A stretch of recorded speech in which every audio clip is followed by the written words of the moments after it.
Okay. Good morning, everyone. Good morning, ma'am. Uh, yeah, previous class, what did we discuss?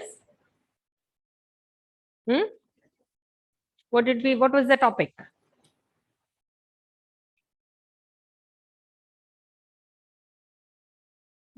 What was the topic which we discussed in the previous class?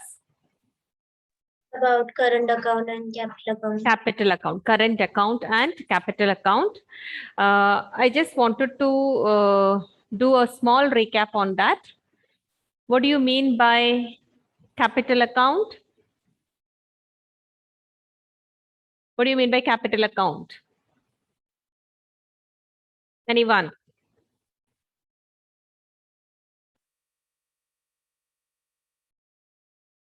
Yes.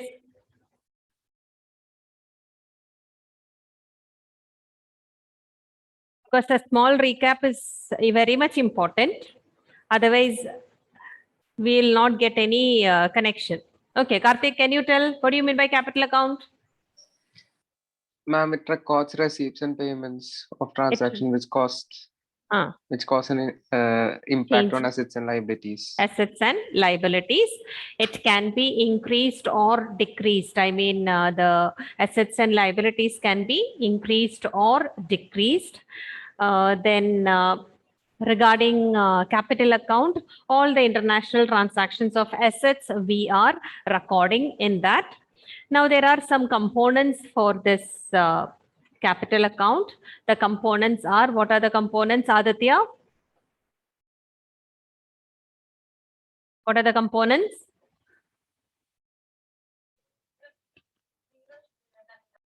Louder, it's not audible. Yeah. Investment. Investments. Borrowing. Borrowings. Then borrowings, investment only, I told. We discussed with the, okay, all these things we didn't discuss, only the borrowings we have done. Okay. So the first point related to the components of capital account, that is regarding borrowings and lendings to and from abroad. Okay. Aishwarya, what all comes under the category of borrowings and lendings? All transactions between private individuals, institutions, governments. Then loan Repayments by the foreigners are recorded in the credit items. So whatever inflow is there to our country, whatever incoming of foreign exchange is there in our country, all those items are recorded in the credit item. Now, borrowings from abroad by the private individuals, it is a liability actually, but that will be recorded in the credit as a credit item. At the same time, all the transactions of lending to abroad, when it goes out, outflow, that will be recorded in the as a debit item. Whatever, for example, you can see lending to the private, lending by private individuals and institutions. At the same time, government, sometimes they lend to the other governments. When we repay the foreign loan, that all those things are recorded as the debit item here. Next one, here there is a difference between external borrowings and external assistance. Okay, so this was not there in the previous class. I didn't show you this one. There is a difference between external borrowing and external assistance. External borrowings is like borrowing at a proper rate of interest rate, or we can say when we compare the external assistance, always the rate of interest will be very high, or this will be given at a market interest rate. Whatever rate of interest is existing in the market, that will be given at that market rate of interest. But external assistance, there is a difference, that will be available at the concessional rate of interest. So it is not a transfer. When we talk about external assistance, it is not a transfer, like not one-way payment here. It should be repaid that assistance, or sometimes other governments give some aid, that should be given back, that they are giving at a concessional rate of interest. So there is a difference between external commercial borrowing and the external assistance. The difference is that external borrowing will be available at a particular market rate of interest. Whatever is existing in the market at that time, that will be the rate of interest. But at the same time, external assistance will be given at a concessional rate of interest. Next one, this also we discussed investments to and from abroad. In general, these things, whatever I told you, borrowings, investments, this is like in general, where it is recorded, that is what it is given. Okay. So investment by rest of the world. Okay. Who is doing this investment? When they do the investment in the shares of Indian companies, at the same time, in Indian branches of foreign companies, when they invest, or in the real estate, etc., all these are recorded as credit items, because this is inflow of money or foreign exchange to our country. So that will be recorded as credit items in the credit item. Okay, so investment made by the foreigners in the shares of Indian company, or Indian branches of any foreign company, when they are investing, it is coming to our country.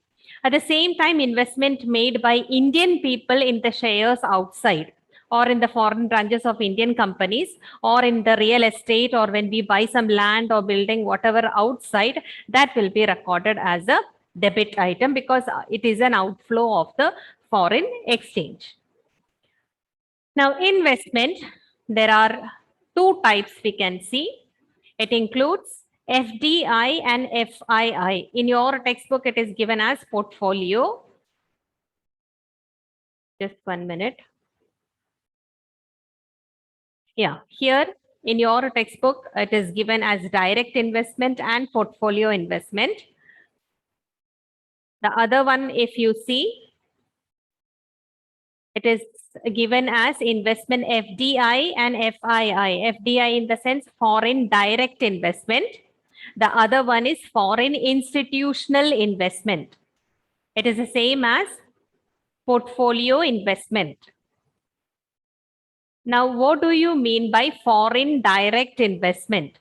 Okay, so whenever from our country you think of an Indian purchasing anything outside, like for example, I told you we are buying sometimes land outside our country, or when we buy something as a real estate outside, that will come under foreign direct investment. So foreign direct investment, it refers to the purchase of an asset, because that is under the direct control of the purchaser. It is of that particular person. Okay, so purchase of any land or building abroad, that comes under foreign direct investment. Same way, if anyone from any foreign person purchases land or building in our country, that also comes under foreign direct investment. It is their foreign direct investment. Okay, so here what is the difference? It gives direct control for whom? For the purchaser. Next, portfolio investment or foreign institutional investment. That is also a purchase of an asset, but difference you can see, they don't have any direct control over the asset.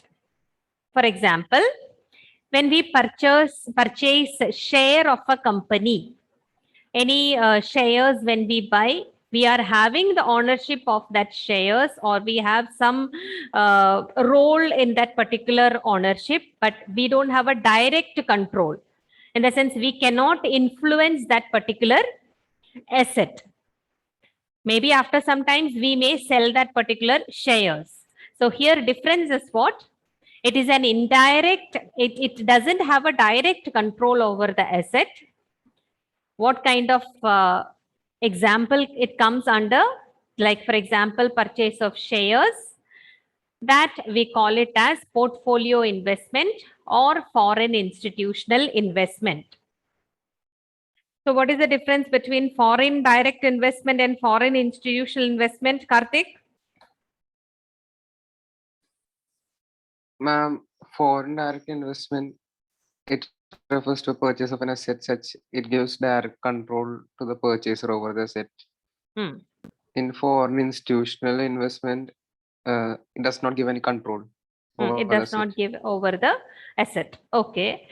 Elvina, can you tell example for this? For the portfolio investment can be like the partnership or the shares in the asset. Partnership is different. Okay. Shares, buying of shares. Okay. Partnership means you are owner of that actually. Okay. Shares, it's different. Yes. So in the foreign indirect investment, you can see that example, buying shares. What about other one? Foreign direct investment.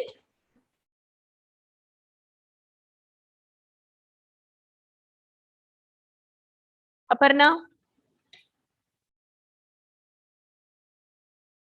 Foreign direct investment, example.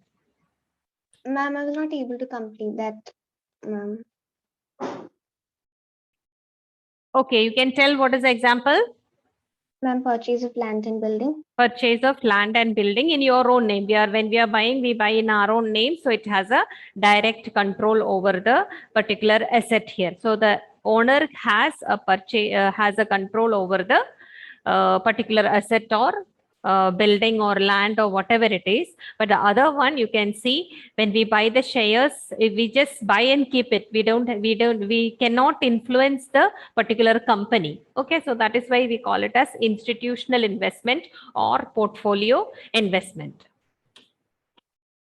One, change in foreign exchange reserves.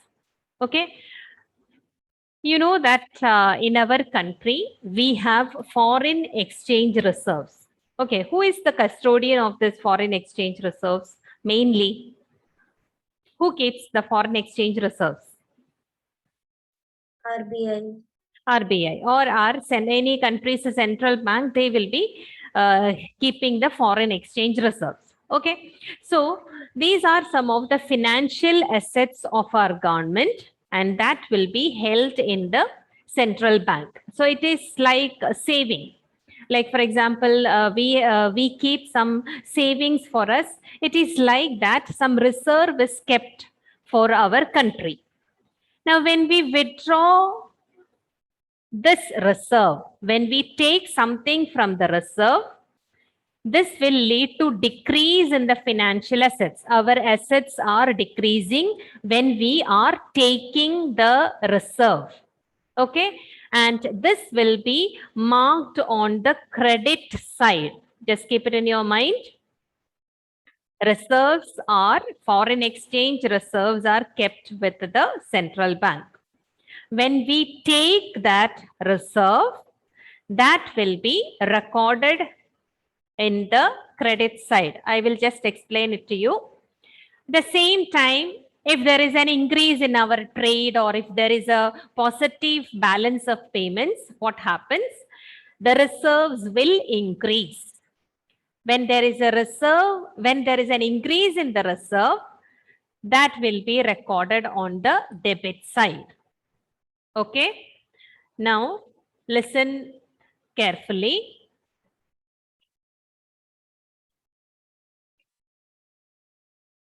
See, just think that you know that when people are not having money, one way to get the money is borrowing. Other way is that sometimes we take our own savings. The same way, whenever we have some deficit in our country, these foreign exchange reserves will be used for that, or it will be taken, that the saving amounts, whatever we had kept as savings, that will be taken.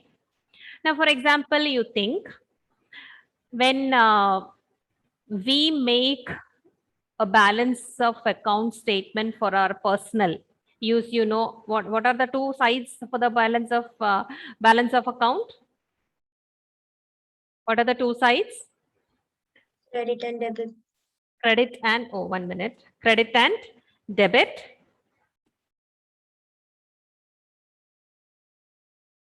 The same way, you can see, oh my God, just 1 minute. Now, just imagine about a person. His income is 50,000. Expenditure, because of some reason in a particular month, it has become 70,000. Okay, so here how much deficit is there? 20,000. 20,000 deficit is there. Okay, now there are two ways through which, whether he can keep that deficit like that, whether he can be like this without spending money, but it is compulsory that this much money he needs. That is compulsory. So what he can do? Take loan. Take loan. One method is take loan. Another one method is that if he is having some savings. Okay, if he has some savings, from that savings he can take this, right? 20,000 he can take from the 1 lakh, like that he can use that. Now the same way, so what is happening here? His credit and what is it? Credit item, debit item, he will be marking. Oh, what happened? Yeah, credit item, debit item, he will be marking. Whatever inflows, whatever ways through which he is getting income, that will be marked on the credit side. Whatever outflows are there, that will be marked on the debit side, right? Now, from this saving, he has taken 20,000 rupees. Where this will be included? Which side this will be included? Whether it will be included in a credit, or whether this will be included in the debit item. Who can say? Try, think.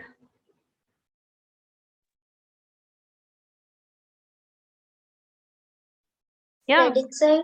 It will be included in the credit side. Why is it so? Because this is an inflow to that particular balance of account. Got it? So here, even though we are using that amount of money, for time being, that is coming to the credit side of this person. All of you got it? Everyone understood or not? Karthik, you got? Yes, ma'am. What about Sneha? Did you get? Aparna, got it? Yes, ma'am. Okay, so here, like the same situation we have for our country also. Okay, now we are not having enough amount of money, but we have some reserve, that is forex, foreign exchange reserve. That is a saving, like it is kept like that. It is not included in any side. Now, when we talk about balance of payment, just tell me the definition. Anyone? Tell me the definition. Balance of payment, the beginning, what I told you. What is that? Is a statement of account showing all Huh. monetary transactions, showing all monetary transaction of a country with the rest of the world during a period of time. During a period of time. That means usually 1 year. So this forex is not belonging to that particular one period of time. It is accumulated for a long back. Okay. Now what happens when we are having any deficit? We don't have money now. So is it that can we just stay like that without paying money to other countries? We cannot do that. Okay, so what are they doing here? They may use this reserve from the forex. Some savings are kept there, that will be brought to the BOP. We are bringing that to BOP, so that will be marked where? In the credit side. Okay, now at the same time, If we have a surplus in the BOP, what will happen? That will go to the foreign exchange reserve, and that will be marked in the debit item. All of you got? Understood, everyone? If you have any doubt, please ask. Okay. So here, once more, any withdrawal from the reserve leads to decrease. Actually, when we are withdrawing the amount of money from the foreign exchange, it will be reducing our asset, but that will be marked on the credit side. Okay. At the same time, if you see any addition to the reserve, that is an increase in the financial asset, and that will be recorded on the debit side. Next one, this is just in nutshell, it is given capital account. It is divided into investment and external borrowings. It can also have an effect on external assistance and change in forex exchange reserves. Investment, there are two types, like direct investment, portfolio investment. Below that also various divisions are there. External borrowings are there, commercial borrowing, short-term loans, it can be external assistance, it can be government aids, multilateral loans, bilateral loans, and the last one, change in the foreign exchange reserves here. Okay. Next one. So this is the same which we discussed. All the points have put it in this. When we talk about capital account, it's all, yeah. So here, credit side, what all are coming? Investment from abroad, because money is coming inside our country. Borrowings from abroad, money is coming inside our country. Or loan recovery from abroad, loans others have taken and it is coming back to our country. So it can be maybe by private people, or it can be from it can be by government. Now, decrease in foreign exchange, this is what I just discussed just now. Decrease in foreign exchange, that is what when we have this situation, when we are finding a deficit, we have to take the foreign exchange reserve, that will be marked on the credit side. The same time, debit side, if you see, that is increase in foreign exchange or decrease in foreign exchange liabilities. Our assets are increasing or our liabilities are reducing. When we make investment to abroad, our assets are increasing. Loans given, assets are increasing. When we repay the loans to other countries, our liability is reduced. Now, whenever we have a surplus BOP, increase in the foreign exchange reserves. So, capital account, we have two sides, debit and credit. These are the things which we are marking on the credit and the debit side. Now, when we talk about net investments, when we reduce these things, we'll get the net investments, net borrowings, net decrease in the foreign exchange, and net capital receipts.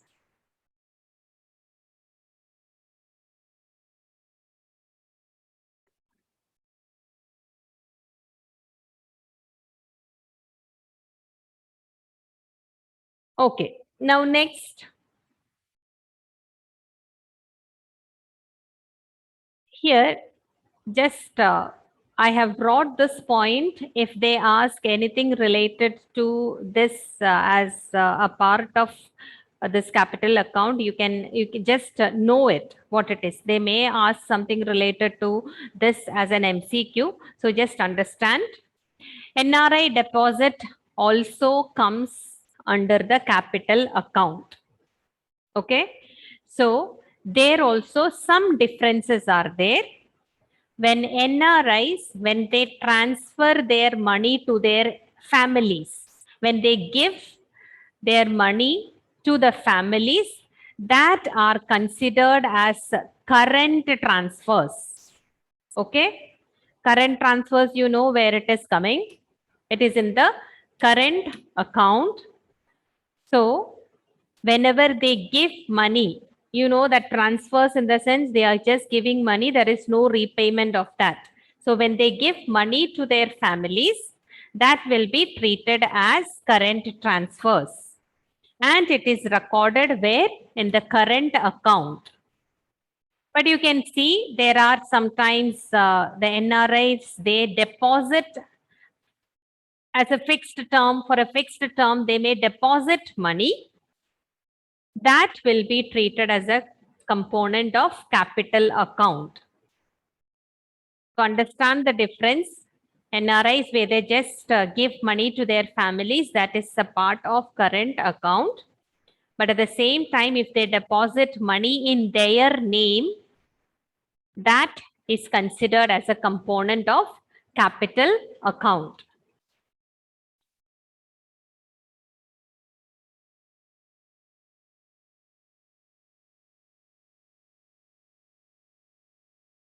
Next one.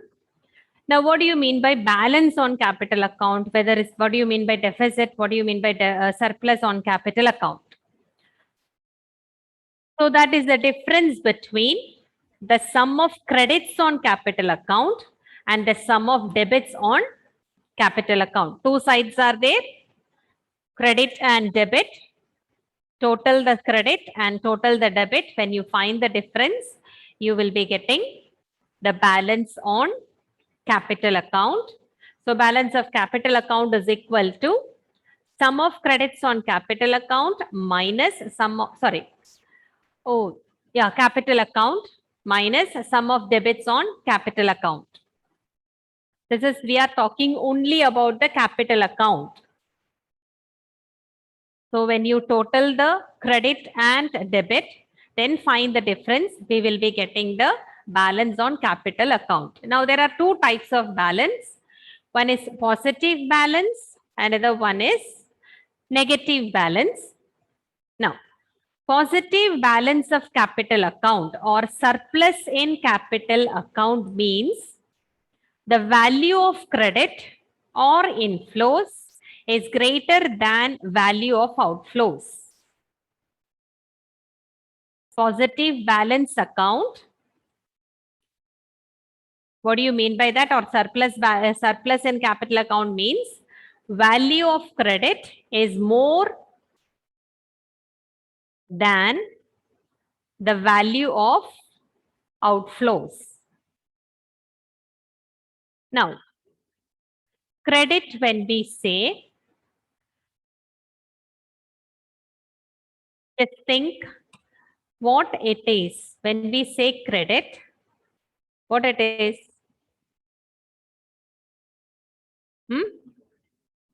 What all things we are marking in that, you know? Credit side, we are marking all the liabilities or decrease in the asset, right? Yes or no? Debit side, what are we marking? Anjo? Credit side, we are marking all the liabilities and decrease in assets. So, debit side, what are we marking? Anjo? Income and gain. Louder. Credit side, assets, if you see, it is reducing. Okay. At the same time, liabilities, it is increasing. Debit side, what are we marking? Increase in assets and decrease. Okay. Increase in assets and decrease in liability. So which one is favorable for us, for our country? Which part is favorable for us?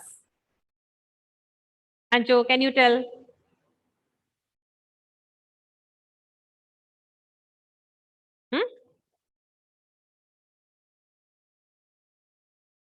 As a country, otherwise you think as a person, your asset is reducing, liability is increasing. Debit side, asset is increasing, liability is reducing. Which one is good for you?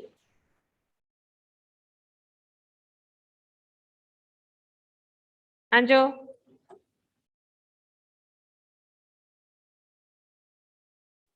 Ma'am, Which one is good for you? Which situation is good for you? C or D?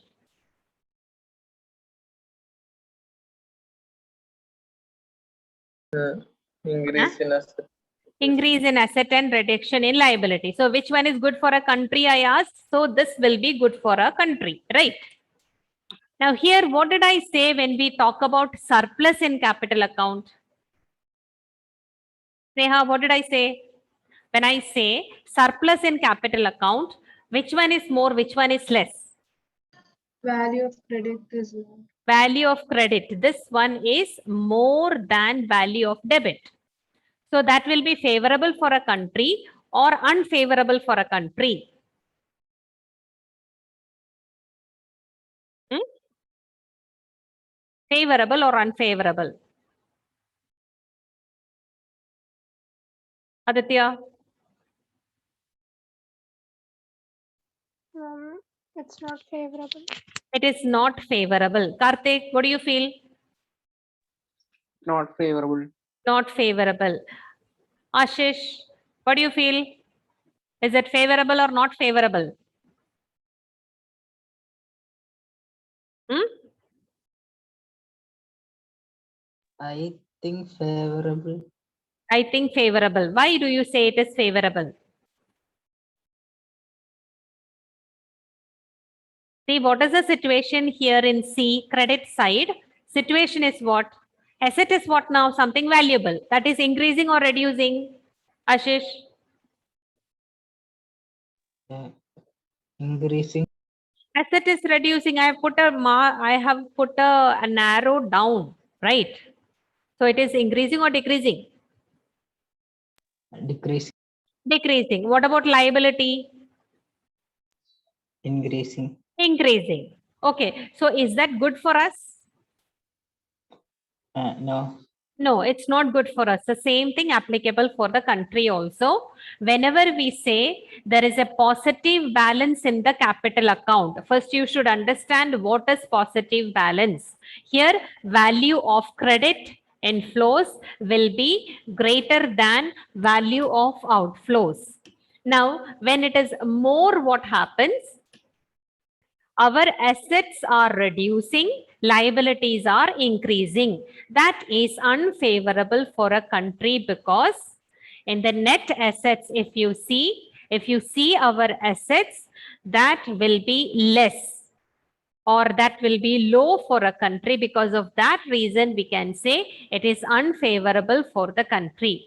Because if that is the situation, if we have surplus in the capital account, that will lead to a fall in the net asset, that will reduce our net assets and increase, or we can say that will result in reduction in asset and at the same time increase in the liability.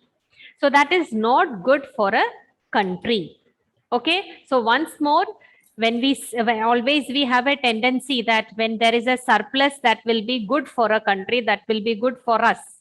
So here the surplus in the capital account, what are we telling? Value of the credit is more than the value of debit, which is not favorable for a country. That is unfavorable for a country because the assets is reducing and the liabilities are increasing.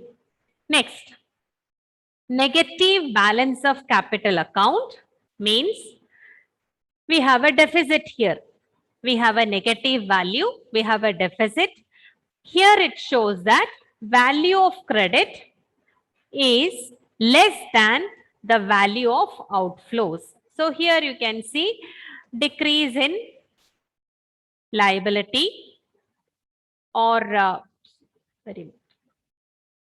decrease in asset or increase in liability. This is less than